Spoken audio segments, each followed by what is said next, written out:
Good evening, everyone. I'm Tarun Nadamuni, and here with me is Anish Natu. Welcome to today's edition of your daily news presented by Atlas News. Today, we will be reviewing the most significant happenings of this decade, the 1950s. Hello everyone, this is Anish Natu. This evening we will be reviewing the foreign and domestic policies that our government went through. We will also cover one of the greatest sporting plays of the 50s, the culture and society norms of the time, and the important invention of the polio vaccine. Additionally, one of our correspondents will be interviewing two very famous figures. Stay tuned tonight to find out who they are. To begin tonight's broadcast, we will review the fight against communism. As you all know, we have had numerous conflicts with the Soviet Union over the last 15 or so years. President Eisenhower has been our latest leader to take a strong stance against communism. Through the Eisenhower Doctrine, he has promised to give aid to nations threatened by communism, defending their independence and democracy. The war, which started in 1947, has taken a huge toll on all nations. For example, 2 years ago, there was a huge revolt in Hungary where thousands of civilians died. Our current leadership believes that we can defeat communism by limiting its spread. One of the sub-conflicts of the Cold War was the Korean War. This war really showed the American people how dangerous the fight against communism could be. It was the first time that there was actual fighting in the Cold War, and it also made China an enemy nation to America. The Korean War began immediately after the end of China's civil war in 1949, as China had become a communist nation. American forces as well as United Nations forces started fighting in Korea in 1950. The war was heavily stagnant and the two sides agreed to an armistice in 1953. While fighting hasn't taken place since the signing of the armistice, the two sides are still technically at war. This has caused a lot of fear in America, as many people believe that one small incident could lead to a global catastrophe. One possible outcome of a global catastrophe could be nuclear war. Both the American and Soviet governments have realized this, which is why they have both started to create as many nuclear weapons as possible. Additionally, many schools are now requiring children to participate in bombing drills where they have to simulate what would happen in case of a nuclear war. Tensions are very high right now, folks. Hopefully, we'll be able to survive these difficult times. We can only pray that no nuclear bombs are used if a war breaks out, as that would lead to the end of civilization as we know it. We will now switch over to discussing domestic policy. Events in America's domestic policy during this decade played a large role in the civil rights era. We will also be covering McCarthyism, not now but later in this newscast. Specifically, we will be covering the Montgomery bus boycott. This boycott happened mainly because of the arrest of Rosa Parks on December 1st, 1955, when she refused to give up her seat to a white man on a bus. At this time, citizens were following the Plessy v. Ferguson decision of separate but equal, where both races would be segregated from each other, but still have the same rights. On the bus, the white man was sitting in the first row of the African American section. When the bus's white section was filled up, the driver asked Parks and other black passengers to get out of their seats. The other passengers got out of their seats, but Parks refused, leading to her arrest and sparking many civil rights campaigns. The main leader of the boycott was Martin Luther King Jr., while other people such as Rosa Parks, Joanne Robinson, Edgar Daniel Nixon, and Ralph Abernathy were also extremely crucial to the movement's success. Certainly, these leaders would end up organizing movements so African Americans would achieve equal rights. Surprisingly, the original purpose of the movement was not actually to erase discrimination and segregation. They first wanted to do a first-come, first-served type of ride, where white people fill up seats from the front and African Americans fill up the seats from the back. However, others seek to invalidate the segregation busing laws, and the purpose shifted to that idea instead. Because of that, about 40,000 African Americans did not take the city bus after Rosa Parks' arrest. They instead chose to walk to their desired places, organize carpool systems by using their own vehicles to drive around the city, and charge other black citizens 10 cents. And even they faced violence as churches and houses of black civil rights leaders were being bombed by the Ku Klux Klan. The leaders organized these nonviolent protests in order to challenge racial segregation, promote civil rights, and exemplify future campaigns. On June 6, 1956, the Supreme Court case Browder v. Gale's decision determined that busing segregation was deemed unconstitutional because it violated the 14th Amendment, which guarantees citizens their protection of rights. This decision ended 381 days of boycotting buses in Montgomery. On the topic of civil rights, let's talk about one of the most significant cases regarding civil rights in American history, Brown versus Board of Education. It all started when an African-American father by the name of Oliver Brown tried enrolling his 7-year-old daughter to an all-white school in Topeka, Kansas. That school was the closest elementary school to the Brown family's home, but his daughter could not attend due to her race. This motivated Oliver Brown to try and stop school segregation. Brown v. Board of Education was a coordinated group of 5 lawsuits against schools in Kansas, South Carolina, Delaware, Virginia, and Washington, D.C., thus leading to the Supreme Court case of Brown v. Board of Education. In Topeka, on May 17, 1954, the decision of Brown v. Board ruled in favor of the Brown family and ultimately desegregated schools completely. The court realized separate educational facilities were unequal. It ended up being a unanimous decision, and Chief Justice Earl Warren deemed that the decision of Plessy v. Ferguson was unconstitutional and had no place because it is another violation of the 14th Amendment. This was an important decision in the civil rights movement because it was another crucial step in dismantling segregation and making education equal between all races. That was a lot to digest. For those of you who came to watch something more lighthearted, we will switch to a more lighthearted topic now. Now, we'll be heading over to the Sports Channel, where we will be showing one of the greatest baseball moments of all time. Thankfully, we were able to find footage of this moment due to the emergence of television as a notable source of entertainment in America. Swinging. Back to throws. There's a left back. It's going to be, I believe, the Giants won the pennant. The Giants won the pennant. The Giants won the pennant. The Giants won the pennant. Bobby Thompson hits into the very back of the left field stand. The Giants won the pennant, and they're going crazy. They're going crazy. Wow, what a play. The Giants saved their season and grabbed the victory from the Dodgers' hands. It's not often that you see these types of plays. It was the 9th inning, and the Giants needed a home run to save their season. Seriously, what are the odds of that happening? That hit by Bobby Thompson scored the Giants 3 runs, edging them the 5-4 victory over the Brooklyn Dodgers. It was so amazing that the fans referred to it as a shot heard around the world. Remember, this same phrase was used to refer to the start of the American Revolution. Sports fans seem to think that this might be one of the most important events of the century. It was an extremely important play because it won the Giants the series as well. The game took place in the Polo Grounds Stadium on October 3rd, 1951. Sadly, that stadium will soon be demolished as the Dodgers, as well as the Giants, have moved to California. But it will forever be remembered by sports fans as a legendary play. This play showed the true madness and unpredictability of baseball, since not everything is as it seems. With that being said, we'll be back right after this commercial. Do you feel like you have no sense of entertainment in the world? Do you feel down and feel like you have nothing else to do? Has this ever happened to you? I'm just so bored with my life right now. I wish there was something fun I could do. Well then, I got just the thing for you. Let me introduce you to our newest invention, the Color TV. Here at RCA Laboratories, this thing will entertain you for countless hours. And you can just spend it on the couch the entire time. You can watch this during the day, during the night, with your family, with your friends, or just by yourself. The possibilities are truly endless. Your screen can now display all colors, making the television a completely different experience. These TVs have around 15 channels, each having movies, news platforms, or even sports. Still not feeling convinced yet? Just look at our satisfied customers. With my new TV, I can watch my favorite sports team, the New York Giants. Buy your color TV now at the price of $999.99. You truly won't have any regrets with your purchase. Do you feel like you don't have enough space in your house? Are there too many people living in your house? Well then, introducing our suburban community Country Classics. These houses have a fit for all your needs. They have a garage, a fence, and a yard for your children to play in. These houses contain 2 bedrooms and 2.5 bathrooms. Still not feeling convinced yet? Just look at the reviews we've been getting. My life has seriously changed since I moved to Country Classics. I always have something to do in this huge neighborhood. I can play outside, go swim in my friend's pool, or ride my bike across this neighborhood. I love it here. Country Classics has allowed me to have an excellent school district and also feel very safe. Get your suburban home quick before it's too late. Suburban homes have been becoming increasingly popular in America. If you don't buy a house soon, you'll miss your opportunity. So come join us in Country Classics. Okay, everyone. Now we're going to be moving on to one of our interviews.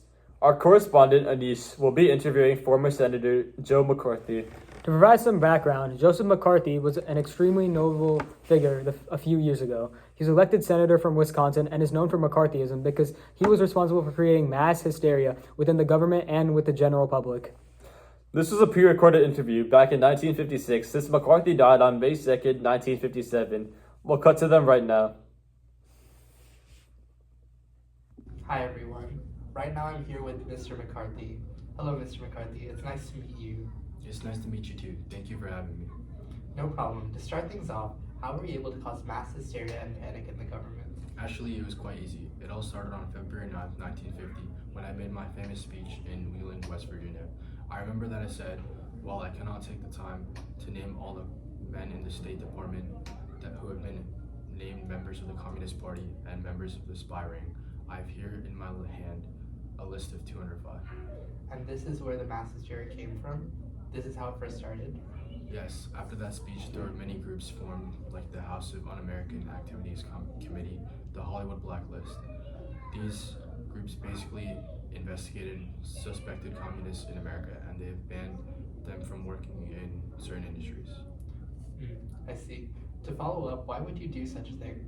I mean, you realize that you're the reason many people lost their jobs, right? I did what I did because I needed more power and more attention. I made sure that America would be free of communism. I did a good job with that, didn't I? I made sure that more and more people were against communism, and I also got very famous. While my actions did screw some people over, it united our citizens against communism, protecting our country. I see. Moving on, it seemed to everyone that you were exposed and you had been basically kicked out from being a senator. Could you specifically say what happened? Yes, in April of 1954, the hearings between me and the Army took place. It was 36 days of televised hearings. I had been investigating the Army for having communists. The only problem was I didn't have enough evidence to back my claims. Because of that, my reputation was ruined in the public and the government view. Everyone turned on me and blamed me for the reason why people were losing jobs and having widespread anxieties. I still remember Joseph Walsh saying, "Have you no sense of democracy, sir?" Despite this, I still have my job as Senate. But the Senate ultimately censored my actions. After that, I haven't been able to do anything. I see. Thank you, Mr. McCarthy. That's all the time we have for today. I appreciate you took the time to meet with us. Goodbye then. Goodbye. Wow, such an influential figure, creating all that drama for basically nothing. In 1954, a journalist by the name of Edward R. Morrow exposed McCarthy and his tactics on his news platform. This and the hearings were the main components to ruin McCarthy. McCarthyism is generally frowned upon by most Americans. They regret the fact that they turned on their neighbors, friends, and even family members because of lies. While America certainly had its negatives this decade, it had many positive moments as well. Here, we'll be going over a significant place in the 1950s that changed America forever. Our correspondent Antonio is over there right now. Let's cut to him. Thank you, Anish. Here I am at what used to be the Radio Corporation of America Laboratories in Princeton, New Jersey. While most Americans might be unfamiliar with this place, it has had a large impact on nearly everyone's lives. Back in 1953 and 1954, scientists at this RCA lab were experimenting with how to make TVs more appealing and more entertaining to consumers. One goal that they were trying to reach was making all TVs have color. Remember, at this time, most TVs could only display black and white. TV companies wanted something that could make them become the most common form of mass media, and they offered any company that could figure out how to revolutionize TVs a lot of money to do so. With color TV sets like the RCA CT100, introduced in 1954, RCA was able to beat CBS and NBC in the race to make color TVs work. And the federal government recently declared their model to be the most compatible with color. For all of you there who are able to enjoy all different types of color on your TVs, make sure to thank RCA Laboratories because they're the reason why you can. Back to you, Tarun and Anish. Pretty cool, right? Something that is completely normalized right now didn't even exist 10 years ago. New technologies drastically changed American society over the last few decades or so. Now let's move on to the fashion segment of this newscast. We'll be discussing the significant changes to casual wear and even some of the small changes seen in formal attire in the 1950s. Young men in the 50s popularized casual wear. Leather jackets and jeans were being seen more frequently. What used to be worn by only farmers and laborers started to be popularized by young men. Jeans were seen by the older generation as just used for work. However, these rising adults started wearing them for everyday use. Hollywood stars and singers had a heavy influence on trends like these. Teens would look up to these celebrities and be inspired by their rebellious natures. Many young males would reject societal norms and previous standards They started wearing jeans and leather jackets that were worn by Hollywood stars like Elvis Presley and Marlon Brando. Most suits made in the 1950s still had a baggy design. However, color started to become more prominent in formal wear. Ties were popularly seen with tuxedos. These accessories started to be experimented with, and color was seen more often. Colorful shirts and sweaters were also worn in casual day-to-day life. Bright Hawaiian shirts were a favorite option for men throughout this decade. These trends are seen even today in everyday life. And with that, this decade's fashion comes to a close. Now we'll move on to the music channel. There has been one genre of music on everyone's mind: rock and roll. This genre of music originated in 1954 and typically appealed to young adults and teenagers. Rock and roll is basically rhythms and blues and country music combined. Some musicians affiliated with rock and roll to acknowledge of are Little Richard, Elvis Presley, Joe Turner, Willie Mae Thornton, and many more. Rock and roll mainly originated in South U.S. cities like Memphis, Tennessee, and New Orleans, Louisiana in the mid-1950s. It quickly became popular and spread throughout the United States. Rock and roll became popular because it was unique with its fast beats and rhythm, since music at the time had slow tempo. With rock and roll, it motivated teenagers by giving them their own culture and identity by defining social norms. Elvis Presley, known as the king of rock and roll, with his songs such as Hoon Dog, Heartbreak Hotel, and Don't Be Cruel, gained so much popularity because of his singing style and dance moves. Rock and roll was significant to teenagers and young adults throughout this decade, and it certainly won't be going anywhere. Let's move to a different topic now, such as the polio vaccine by Jonas Salk. For the past 2 centuries, polio has been one of the most dangerous diseases known to mankind. While it doesn't lead to death as often as other diseases do, it permanently paralyzes most of its victims. One such victim was our former president, Franklin D. Roosevelt. In the years before Salk invented the vaccine, doctors estimated that polio killed about 500,000 people every year. In America, Salk's vaccine has reduced the average number of cases from about 58,000 to 5,600, and the number of cases is getting lower with each passing year. He is truly one of America's greatest heroes of the 1950s. With that being said, we will now present our correspondent Anish interviewing the man himself, Jonas Salk. Let's cut to that, and we hope you enjoyed the interview. Hello, everyone. I am back with the man responsible for the polio vaccine, Jonas Salk. Hello, thank you for having me. I'm very excited to be here. No problem, Dr. Salk. We are very excited to have you with us today. In fact, you are a true hero of ours. To start off, how much time did it take you to make this vaccine until it was perfected? Well, I first studied the disease in 1948. I made several experiments and tons of changes to those experiments. I did this for the next 4 or 5 years. In 1953, I tested the vaccine on myself, my family, and hundreds of thousands of people of children in the U.S. to see if the results were successful. Thankfully, they turned out good. Once the results were announced in April 12, 1955, and my vaccine was officially licensed, the rest was history. That's truly an amazing process. How were you able to create the vaccine? It was a result of many years of hard work by not just me, but an amazing team of scientists. This discovery was built on years of research. The method we used was using a dead or inactive sample of the polio virus. By injecting it into the patient, we could have their body's immune system fight off the virus without causing the virus itself. After the body fights off the inactive virus, the next time it encountered this virus, it would be able to fight it off easily. That's truly an incredible discovery. The testing of the new vaccine on your family and hundreds of thousands of children must have been difficult. How was it like to lead something like that? It was definitely scary testing a vaccine that uses such new technology. There was no knowledge of any of the side effects and no guarantee that it would work. But the scale of our field trial was unprecedented. It was the largest medical experiment in history with almost 1 million patients. Of course, we couldn't have this done without support from schools, the government, and thousands of vaccines for volunteers. When it was announced that the vaccine was effective, it was a monumental achievement for the country. How did you feel when this happened? I mainly felt relief. I felt relieved that the polio epidemic we had been facing would soon be over and that all of our children wouldn't have to suffer from this disease again. I also felt grateful to my wonderful team and to all the volunteers that helped supporting it. One of the most famous things you've done is declining to patent the vaccine. When asked, you said, "Could you patent the sun?" Can you explain your thought process? The vaccine was made for the public good. No one person should profit from it. It is for the benefit of everyone. It should belong to everyone. Looking ahead, what's next for you and the scientific community in general after this monumental achievement? I hope this achievement will be a stepping stone for the development of many more vaccines to diseases in the future. I also hope that it inspires people and shows what we can do working together. All right, that's all the time we have. Thank you for your time, Dr. Saul. Thank you for having me. All right, everyone, that's all the time we have for today. We really enjoyed reviewing some of the most important events and trends of the 1950s, and we hope you enjoyed it as well. The 1950s was certainly an interesting group of years. While it did have some negatives, I would say that the 1950s was certainly a beneficial decade for America. Happy New Year, everyone, and we hope that the 1960s will be just as prosperous as the 1950s were. We'll see you all next Wednesday at 7:30 p.m. Eastern Time. Until then, goodbye and see you next time.